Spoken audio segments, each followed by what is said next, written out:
Generative AI can be a touchy and complex topic, more complex than most people realize. I've been meaning to make a video on the topic because, well, I kinda love it. Oh, there are many problems, drawbacks, and legal and ethical questions, but man is it fun! Like, I think anything made by hand is better. I still very much commission artists, but sometimes just hire artists isn't so easy, no matter how many clap emojis you put in between each word. And generative AI is great for independent creators to fill in the holes in their skill sets, to make things on their own. But, of course, it also allows corporations to screw over individuals and complete hacks to churn out an endless deluge of slop in their own half-baked money-making schemes. You gotta take the good with the bad, and while you might say the bad far outweighs the good, that doesn't matter. As a friend of mine said, the genie isn't just out of the bottle, it's wearing a top hat and dancing across the room singing "Never Had a Friend Like Me." See, it's easy to forget that America is not the only country out there. And China was working on generative AI too, and guess which country doesn't give a single crap about your copyrights or your feelings? Yeah. This was happening whether you like it or not. In fact, we're lucky it played out the way it did. Imagine a world where only China had the technology to fabricate photos and voice. Think of the damage that could do. In that timeline, if you told people China had secret advanced AI tech that allows them to imitate any voice and fabricate any image, it sounds like a conspiracy theory. But since generative AI is now in the hands of the common man and we can play around with it ourselves, we now not only know this is possible and thus can apply appropriate skepticism, but after you've seen enough AI images, you get better and better at spotting them. No matter how grim you might think this situation is, it's better than many alternatives. Personally, I wish generative AI was viewed as its own entirely different and unique art form in general. Comparing it to drawing is absolutely stupid. It's not the same thing, and what makes a good AI generation versus a good drawing is wildly different. It annoys me that people think that this is all automatic too. Like, yeah, if all you want is a picture of a random big titty anime girl, you can fart on a keyboard, hit a button, and get that. But when you want something specific, when you're trying to actually tell a story, that takes work. I know because I've actually spent like 3 hours on a single AI image before. But if we just classified AI as an entirely different thing, Christ, that would solve a lot of problems.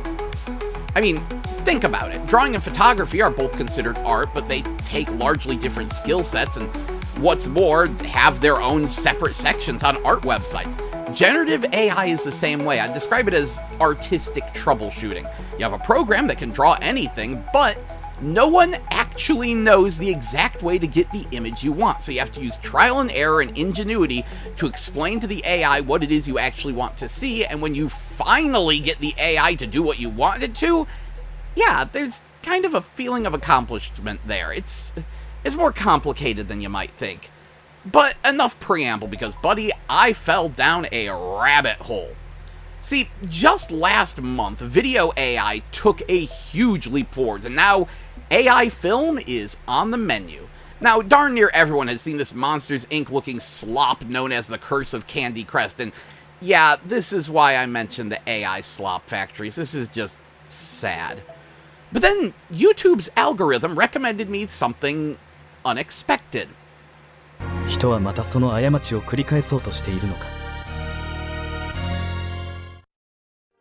ナルシェの幻獣と私の体が反応し、私は気を失ってしまった。記憶を失い、洞窟の中で倒れていたところを、トレジャーハンターのロックが助けてくれた。そこでフィガロの若き王、エドガーに出会った。フィガロはガストラ帝国と同盟を結んでいたけど、エドガーは私をかくまってくれた。途中、コルツ山でバルガスという格闘家と戦うことになる。エドガーの弟マッシュに助けられてバルガスを倒し、それからマッシュと共に行動することになった。Yes, this is a live-action version of Final Fantasy VI, made by a single person, entirely with AI. The whole story. Oh, it's rough, but also kinda cool, and beautiful, and surreal. And of course they didn't stop there. This Japanese YouTube user by the name of Towya also did Dragon Quest IV, just finished up Final Fantasy IV, has been working on Dragon Quest III, and now Romancing Saga 2, and their skill and the technology has evolved drastically, looking better and better with each work. Well shoot, now I want to try it. Imagine a Waku Waku 7 live-action movie. Actually, wait, that might be tricky. We need fight scenes. If we're just gonna have pretty girls smiling at the camera, Azure Dreams would be a much better pick. Actually, wait, can I get a Bust a Groove working? Either way, the idea that fans could be able to make their own video game movie adaptations is pretty wild, right? Well, then I found out that Civit AI, a popular AI website for downloading lores and posting images and videos, just held their own AI film contest. Then I found out there was one a bit earlier. And then I found out there was a whole AI film conference in Korea in the Bucheon International Fantastic Film Festival. And I just now found out that the first Korean AI International Film Festival is slated for October 25th. Seem like Korea and India, two countries with a significant film industry that traditionally struggles against Hollywood, are really embracing the idea of AI filmmaking. And even some people in Hollywood. Found this director who had his script turned down by Hollywood repeatedly due to budget issues, so he's gonna try to make it with AI. Similar story with one of the Korean guys. Then there's a lady in Hollywood who uses AI to make proof of concept pitch videos for various scripts. Cripes, after so much hate, it's shocking to me to see something AI related actually being discussed positively? But the more you think about it, the more it makes sense. Movies aren't something you can just get good, stop being lazy, and do yourself. Movies take a crew, a large crew, and an obscene amount of money. Even a small indie film costs more money than I'd be willing to pay to make a movie. I don't want to go over $200, and that's not money in the world of film. But if the AI can let a single person craft a movie by themselves, well, I had to try it. So I did. I've spent the past 2 or 3 weeks working on my own AI short film, and I'm almost done, which is why I wanted to quickly put out this video, so that when I finally post the darn thing, y'all won't be wondering, wait, what's this? Why is this here? What does this have to do with video games? Honestly, it has reignited a spark in me. I almost forgot that as a kid, I made a ton of dumb movies with my dad's video camera. So much so that he bought me a Tyco video camera one Christmas. And let me tell you, that thing was a big piece of crap. But I figured out how to do stop motion with it and went absolutely ham. And if I ever find the VHS tape of the films I made, it is going on the internet. Heck, it's enough to make you wonder why I didn't get into film. And, well, the answer is above. Too expensive. I want to make a crazy fantasy adventure film. What does $200 get me? Yeah, exactly. This was something I had to try for myself. And so, is AI film something we can expect in the near future?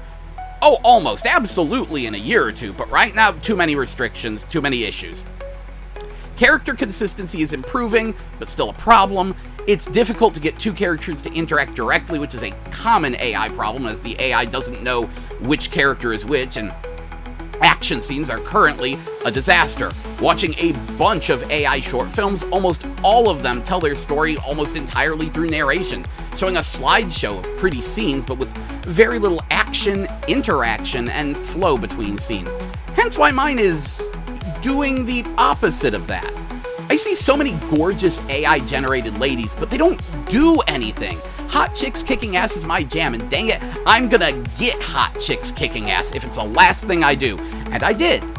And it was a pain in the ass and kinda jank, but I did it, dang it! If I can do stop motion with the Tyco video camera, I can do action scenes with AI. That's the gel way.